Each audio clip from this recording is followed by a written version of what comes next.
Hello, you guys. So today we will be continuing the analysis on Jane Eyre. So we will be analyzing chapter 16 till chapter 20. So in chapter 16, Jane didn't understand why Grace Poole was still working at Thornfield after what had occurred the other night. So basically, Jane thought that Grace Poole was responsible for the fire at Mr. Rochester's room. And then she suspected that something was going on between her and Rochester, but it can't be because Grace is old and unattractive. So two ways we can describe Grace is that she's old and unattractive. During the day, Jane found herself hoping Mr. Rochester would come around. She began developing feelings for him without realizing. She kept hoping he would come through the door, but it was still 6 o'clock. She was called for tea and she found out that Mr. Rochester will be gone for a few days. Mrs. Fairfax tells her about a beautiful lady named Blanche Ingram who will be with Mr. Rochester. Jane feels disappointed, but she prevents herself from feeling that way. So basically, Jane, a girl with very strong morals and a good person, she was reprimanding herself for feeling the way she felt for her boss because having romantic feelings towards your boss was very taboo in the Victorian era and it is something against Jane's morals. So she did feel horrible for feeling that way, but again, it was unconsciously and she couldn't control her feelings towards him. Now let's go to chapter 17. So, chapter 17. So, Jane hasn't seen Mr. Rochester for a while. Mrs. Fairfax tells her that he may not return for a whole year. In a week or so, Jane finds out that he will be coming with guests, including Blanche. While passing next to the kitchen, Jane overhears a conversation about Grace Poole's high salary. Jane was very skeptical about Grace Poole's role at Thornfield. She knew that there was more to her than she had known. So it is very important to remember that there is something more to Grace Poole than Grace knows and while the readers know till now. Later, Mr. Rochester arrives with his guests. Jane does not see them. The next day, Mrs. Fairfax tells Mr. Rochester about Adele's desire to see his guests. So he invites Jane and Adele to spend the night with him and his guests. Nighttime comes and Jane tries to be invisible, while Adele joins the guests and they were spoiling her to her heart's content. Blanche Ingram calls Adele a puppet and suggests she be sent to school. She said that governesses are horrible. Her mother agrees, but another guest and her sister disagree. Blanche was awful to Jane, so now we can tell the way that Blanche treats the staff, which is social class discrimination, and we can tell that Blanche is not a very nice woman. Jane attempts to leave the party, but Mr. Rochester stops her. He asks her what was depressing her, or if she had gotten a cold. Jane claims she is tired, so basically Jane lies. He excused her and called Sophie to replace her. However, he made clear that she should attend every other night. Mr. Rochester tells her good night while biting his lips. So two important things actually. So basically, the fact that Mr. Rochester makes it clear to Jane that she should attend every night, there's a reason behind him wanting her to attend every night. There was a reason, and we learned that reason soon. And the thing is that Mr. Rochester was biting his lip while telling Jane good night. So there's clearly something, he might have romantic feelings too. Like, these feelings aren't, one-sided. Chapter 18.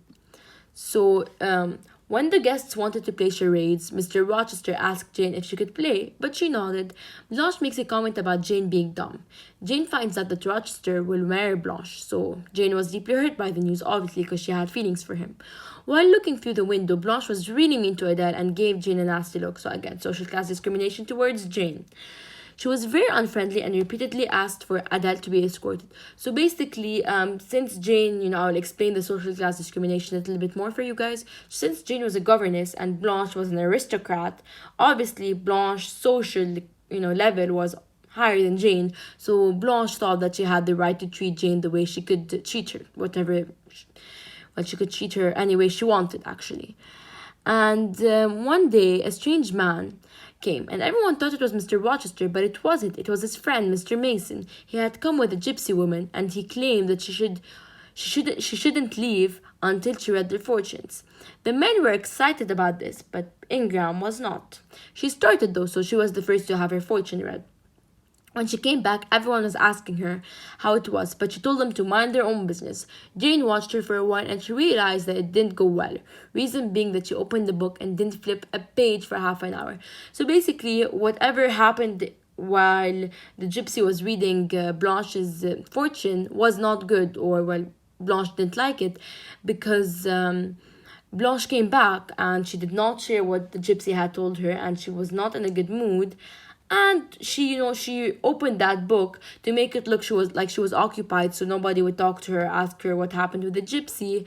And another thing was that if she was actually not mad, she would actually be reading that book. So now let's go to chapter 19. Jane was called to the library to have her fortune read. It was Jane's turn now. She was shocked to know that the gypsy knows a lot about her. The gypsy tells her that she is cold, sick, and silly. She asks Jane many questions about Mr. Rochester and informs her that she will find happiness very soon. Then the gypsy begins to say weird stuff and her voice begins to deepen. Jane recognizes the gypsy's face. It was Mr. Rochester. Jane was relieved actually, not revealed. Relieved. Because she had thought that it was Grace Poole. Jane tells him about Mr. Mason, and he asks her to get him a glass of wine and whisper a message in his ear. While Jane was doing that, Blanche gave her a nasty look once again. Jane got to her room and heard Mr. Rochester showing Mr. Mason to his room. So two important things. So basically, since we found out that the gypsy was Mr. Rochester, there was obviously a reason why Mr. Rochester was dressed up as the gypsy and, giving everyone their readings. And another thing is that he was asking Jane questions about himself. That means he really did care about how Jane thought about him. So we have three things till now. We have when he asked her if she is handsome while he was, tipsy on the wine. We have that he bit his lip while he was telling Jane goodnight. And now we have the fact that he dressed up as a gypsy to ask Jane how she feels about him. And we got to know that he thinks she is cold, sick, and silly.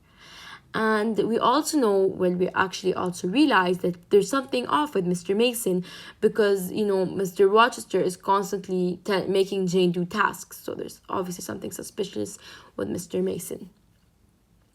Chapter 20. Crazy noises have been coming from the room above Jane.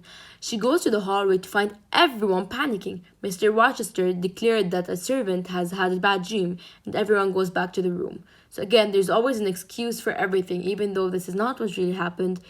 The atmosphere of Thornfield there's always something.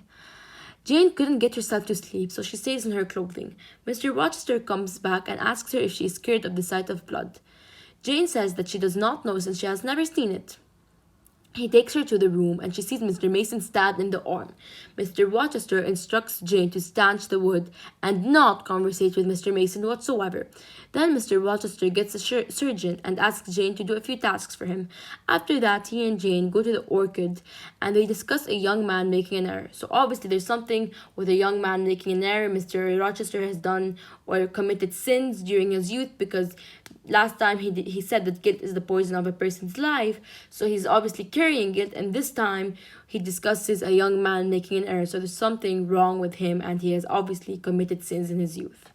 They had talked about it for a while, but out of the blue, he asks her if she thinks Blanche would be a good wife. He leaves before Jane could give him an answer. So this is something Mr. Rochester constantly does. So last time he bit his lip and he left, and this time he asks Jane a very personal question and he leaves. So he never gives Jane the chance, to really say anything. And something is really weird that's with Mr. Mason, the fact that his arm was stabbed and Mr. Rochester made it clear to Jane not to have a conversation with him shows that there is something to be hidden at Thornfield Hall. So thank you guys so much for watching, and I hope you guys are liking my, summaries and my analysis. And if you guys have any questions, please comment down below so I can answer and respond to your questions. Thank you guys so much for watching. Please like, and if you want, subscribe. Bye guys.